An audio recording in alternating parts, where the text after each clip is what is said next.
Vocês sabem quem foram os bandeirantes? Vocês sabem qual foi a importância deles para o Brasil? Espera.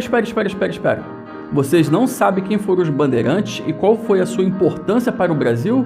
Então, assista essa aula de história até o final, que eu vou explicar tudo para vocês.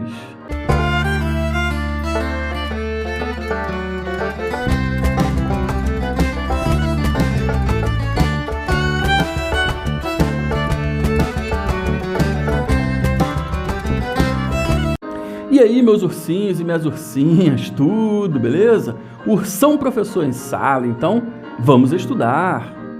Na aula anterior de História, nós estudamos sobre a União Ibérica e as suas consequências no Brasil. Para acessar essa aula, é só clicar no link aqui embaixo na descrição para ficar por dentro de toda a matéria. Mas, antes de começar essa aula, se inscreva no canal. A sua inscrição é muito importante para ajudar a Escolinha da Floresta a crescer. Compartilhe essa aula com os seus amiguinhos, acione o sininho da notificação para que vocês recebam as próximas aulas e deixe o seu like. Eu sou o Ursão Professor, sejam todos muito bem-vindos à Escolinha da Floresta. Já sei, vocês devem estar se perguntando quem foram os bandeirantes e qual foi a importância deles para o Brasil. Para entender melhor a história dos bandeirantes, precisamos entender o contexto da época que favoreceu essa situação. A partir de 1580 até 1640, ocorreu a União Ibérica, por causa da crise de sucessão ao Reino de Portugal. O rei da Espanha reivindicou o Reino de Portugal, passando a governá-lo. Sendo assim, as terras que pertenciam a Portugal passou a ser controlada por autoridades espanholas.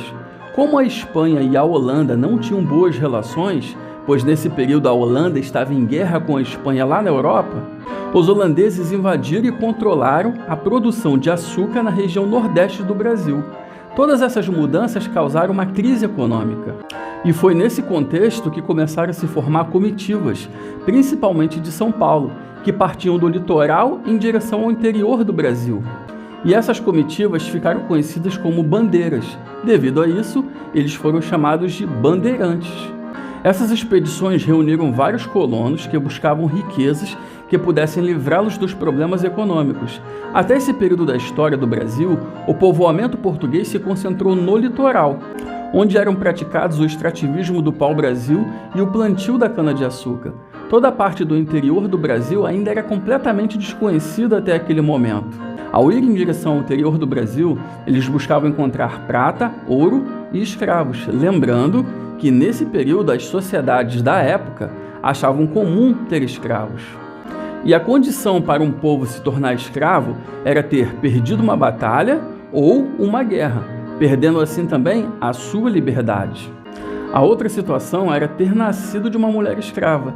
Essa questão da escravidão e comercialização de escravos era muito comum nesse período da história. Era tão comum que até mesmo os próprios negros tornavam-se senhores e tinham seus escravos.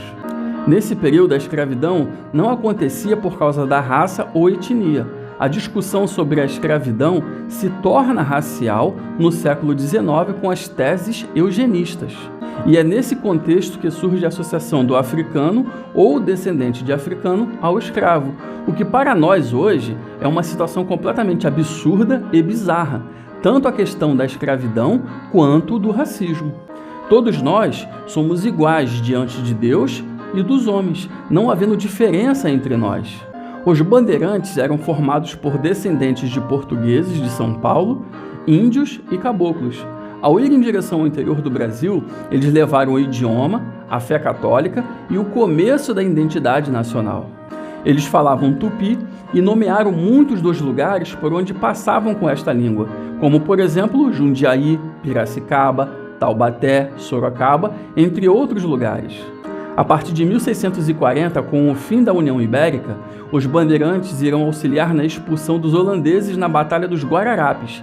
Essa batalha é considerada o marco simbólico para a origem do exército brasileiro, uma vez que um sentimento de patriotismo e nacionalismo brasileiro se alinhou a europeus, luso-brasileiros, negros e indígenas para expulsar os holandeses. A fórmula brasileira foi ali encontrada com índios, brancos e negros carregando em si o desabrochar da brasilidade. Havia chefes militares europeus como Fernandes Vieira, índios como Felipe Camarão e negros como Henrique Dias. Uma das riquezas que o Brasil tem é exatamente a miscigenação, a mistura entre negros, brancos e índios. Uma das riquezas buscadas pelos bandeirantes foram ervas, raízes, frutos e plantas com propriedades medicinais e culinárias. Os bandeirantes fabricavam remédios, melhoravam sua dieta alimentar e realizavam o comércio dessas mercadorias. Outra possibilidade ligada aos bandeirantes era a probabilidade de encontrar prata, ouro e outras pedras preciosas. Contudo, a resposta para essa busca só aconteceu no final do século XVII. Por meio da ação dos bandeirantes, grandes regiões auríferas e diamantíferas foram encontradas em Minas Gerais, Mato Grosso e Goiás. Essas regiões mineradoras foram exploradas durante todo o século XVIII. Em pouco tempo, a coroa portuguesa interveio no controle dessas regiões, que eram ricas em metais e pedras preciosas. Com a queda no valor do açúcar, a coroa portuguesa implementou estímulos para desbravar terras desconhecidas em busca de ouro. Começava então a corrida do ouro, e os que tinham condições foram atrás da riqueza. Colonos de outros estados também cruzaram o sertão até Minas Gerais. A partir dali, a sociedade e a economia colonial sofreriam mudanças significativas. Várias cidades se formaram pelo interior do território. A fiscalização colonial se intensificou e a economia interna ganhou maior ritmo. Nesse período, o Brasil já havia se tornado o principal fornecedor de couro para a Europa. Havia também plantações de algodão. As cidades ganharam maior importância e os nobres portugueses vieram para o Brasil. O símbolo da riqueza era a principal cidade mineira do século XVIII, Vila Rica, que hoje leva o nome de Ouro Preto. Mineradores, comerciantes, artesãos e funcionários ficaram ricos.